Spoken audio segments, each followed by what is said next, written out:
Trainee doctor case में आरोपी संजय रॉय फिलहाल पुलिस की गिरफ्त में है। पुलिस उससे लगातार पूछताछ कर रही है।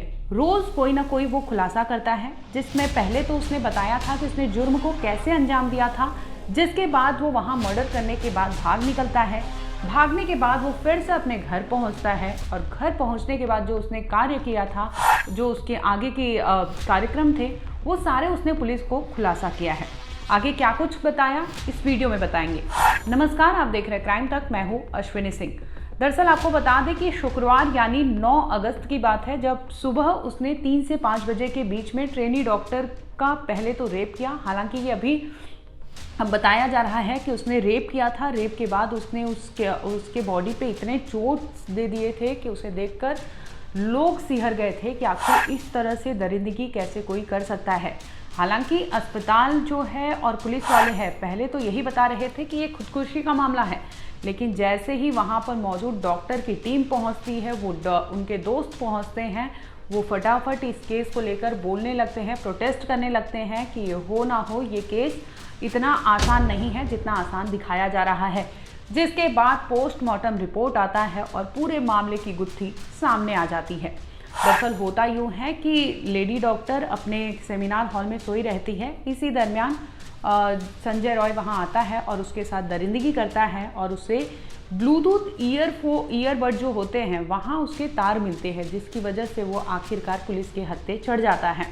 हालांकि पुलिस को 1 दिन की तलाशी लगी और जांच करने में देरी हुई, लेकिन फिर भी जैसे तैसे पुलिस पहुंच जाती है संजय तक। और संजय से जब पूछताछ करती है तो वो अपना गुनाह भी कबूल कर लेता है कि हाँ, उसने उस लड़की के साथ दरिंदगी की थी, जिसके बाद उसने हत्या कर दी थी। अब नया खुलासा उसने ये किया है कि हत्या करने के बाद वो अस्पताल से निकल जाता है। निकलने के बाद वो पहुंचता है अपने घर पर, जहां पर वो चप्पल निकाल कर जाता है अपने रूम में और आराम से सो जाता है। कुछ घंटे की नींद पूरी करता है। इसके बाद उसे याद आती है कि उसने कुछ ऐसे हैवानियत की काम की है और हो सकता है कि एविडेंस उसके खिलाफ हो, क्योंकि वो जिस कपड़े में उस लड़की के साथ हैवानियत किया था, वो कपड़े पहनकर ही वो सो गया था। इसके बाद उसे उठने पर याद आता है कि हो सकता है ये कपड़े सबूत बन जाए, जिसकी वजह से वो फ़ौरन जाता है बाथरूम में और वो कपड़ों को धोने लगता है। उसका मकसद सिर्फ ये होता है कि कपड़ों पे लगे खून और जो भी उसके एविडेंसेस है उसे मिटाया जा सके, और वो आखिरकार वो करने में सफल भी हो जाता है। लेकिन जैसे ही पुलिस अपने कस्टडी में लेती है, उसके घर पहुंचती है और जब जांच करती है तो बोलती है कि आखिर उस वारदात की रात तुम क्या पहने थे, क्या कुछ किया था, सारे सिलसिलेवार तरीके से तुम बताओ। जिसमें संजय रॉय ने यही बताया कि वह वहाँ कत्ल करने के बाद घर पे सोया था। सोने के बाद उठता है तो उसे याद आता है कि कपड़े गंदे हैं और वो धुलने लगता है। जब पुलिस उसके घर की तलाशी लेती है तो पुलिस को उसके जूते हाथ लगते हैं। अब ये चौंकाने वाला मामला था कि उसने सब तो सफाई से कर दी थी, लेकिन जूते भूल गया था। जब पुलिस उसके जूते तक पहुंचती है तो देखती है कि जूतों पर खून के धब्बे थे।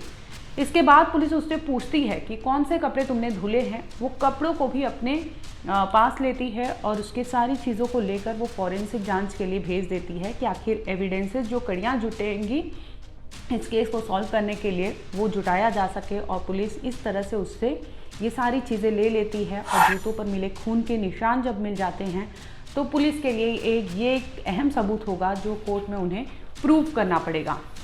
दरअसल आपको ये जानकर हैरानी होगी कि संजय रॉय एक सिविक वॉलंटियर तो था, जिसका आना जाना उस आरजीकर मेडिकल कॉलेज में लगा रहता था, जिसकी वजह से डॉक्टर और नर्स उसे बखूबी जानते थे। और वो जब पहचानते हैं कि टूटा हुआ ब्लूटूथ जब पुलिस संदिग्ध का मानकर पूछती है तो यही खुलासा होता है कि ये टूटा हुआ ब्लूटूथ और ये हेडफोन जो है वो संजय का ही है। जिसके बाद पुलिस उसे ब्लूटूथ डिवाइस ऑन करती है, उससे फ़ोन में भी बोलती है कि अपना ब्लूटूथ डिवाइस ऑन करो, जिसके बाद वो फ़ोन कनेक्ट हो जाता है और पुलिस उसे अपने साथ ले जाती है। अब आपको बता दें कि इसमें एक और खुलासा हुआ है कि बताया ये जा रहा है कि संजय रॉय एक ट्रेंड बॉक्सर है। जिस तरह से उसका फिजिक है, जिस तरह से वो है और जो उसका ट्रैक रिकॉर्ड रहा है, उसे देखकर कई ऐसे खुलासे हुए हैं जिसमें ये सामने आ रहा है कि ये बहुत हैबिचुअल है कि ऐसे सब जघन्य अपराध को अंजाम देने में सफल भी हो जाता है और इसे डर तक नहीं लगता। लगभग 4 से 5 साल पहले की बात है, जब साल 2019 में इसे पुलिस वेलफेयर बोर्ड के तहत पोस्टेड था, जिसमें जो स्टेट होती है यानी राज्य सरकार द्वारा ये आरजीकर मेडिकल कॉलेज चल रहा था, जिसमें बतौर ये पोस्टेड था पुलिस आउटपोस्ट के पद पर, यानी ये एक सिविक वॉलंटियर था, जिसकी वजह से इसकी काफ़ी पहचान पुलिस में भी थे। कई आला अफसर के ये बेहद करीबी था, जिसकी वजह से इसे पुलिस वेलफेयर बोर्ड के तहत तैनाती मिलती है पुलिस आउटपोस्ट के लिए, और जहाँ पर ये आरजीकर मेडिकल कॉलेज में, जिसकी वजह से इसका आना जाना होता था। कभी कभी ये पुलिस के भेष में, यानी पुलिस की वर्दी में भी ये कई बार वहाँ पर आया गया था, जिसका रिकॉर्ड उस हॉस्पिटल में है। हालांकि हम आपको दिखा नहीं सकते क्योंकि विजुअल्स सामने नहीं आए हैं, लेकिन ये खबर सामने आई है जिसमें वो पुलिस की वर्दी में भी वहाँ आया जाया करता था। यानी वो रौब दिखाता था, जिसकी वजह से लोग डर जाते थे, सिहर जाते थे। और क्योंकि उसका रिकॉर्ड जो पुराना था, 4 पत्नियां उसकी रह चुकी है, यानी आप सोचिए कि 1 2 नहीं 4 पत्नियां वो रख चुका है, जिसमें से 3 पत्नियों ने सिर्फ इसलिए इससे दूरियां बना ली थी क्योंकि ये बहुत मानसिक तौर पर, मतलब बहुत फिजिकली असॉल्ट करता था, जिसकी वजह से महिलाएं इसके पास रहना पसंद नहीं करती थी। वहीं आपको बता दें कि जिस तरह से इसके फ़ोन पुलिस के हाथ लगे हैं, जब फ़ोन खंगाला गया तो उसमें भी कई ऐसे पॉर्न वीडियोस मिले हैं जो ये देखा करता था। यानी इसका जो सर्च हिस्ट्री है उसमें ये देखा गया है कि ये बहुत वायलेंट चीज़ें देखता था और एग्रेशन था, जिसकी वजह से इसकी बीवियाँ जो थी वो भी छोड़ चुकी थी।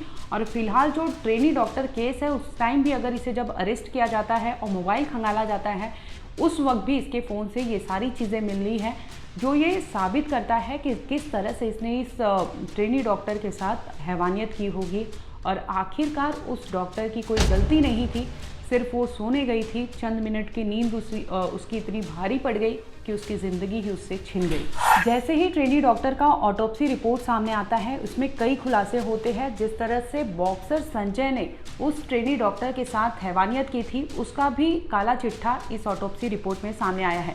इसमें आपको बता दें कि ट्रेनी डॉक्टर जब सोई थी, उसका सिर दीवार से पटक दिया जाता है, जिसकी वजह से उसे गंभीर चोटें आई हैं। इसके साथ ही रिपोर्ट्स की माने तो चाहे उसके शरीर का कोई भी अंग ले लो, चाहे आँख हो, चाहे नाक हो, चाहे कान हो, चाहे हाथ पैर हो, चाहे पेट हो, चाहे प्राइवेट पार्ट्स हो, हर जगह उसे चोटीला किया गया था, हर जगह उसे गंभीर चोटें दी गई थी, जिसकी वजह से खून बह रहा था। और ऑटोप्सी रिपोर्ट्स में भी ये सामने आया है कि उसके प्राइवेट पार्ट्स में भी खून के निशान मिले हैं और खून टपक रहा था, आंखों से भी खून आ रहा था, इसके साथ ही उसके मुंह से भी खून आ रहा था, जिसकी वजह से उसने मौके पर ही दम तोड़ दिया था। हालांकि आरोपी संजय ने पुलिस के सामने ये भी कबूल किया था कि उसने लड़की का चश्मा तोड़ा था और चश्मे की मदद से ही उसने उसकी आंखों को चोट दी थी, जिसकी वजह से आंखों से खून आ रहा था। फिलहाल इस केस में पुलिस ने संजय से पूछताछ अभी भी कर रही है और उससे पूछ रही है कि आखिर सिलसिलेवार तरीके से उसने किस तरह से अपराध को अंजाम दिया, और तो और वहां से मौका वारदात से कैसे फरार होकर वो जाता है अपने घर पर और चैन की नींद सोता है। हालांकि पुलिस काफ़ी मशक्कत करती है, सीसीटीवी खंगालती है, जिसकी वजह से संजय का असली रूप सबके सामने आ जाता है।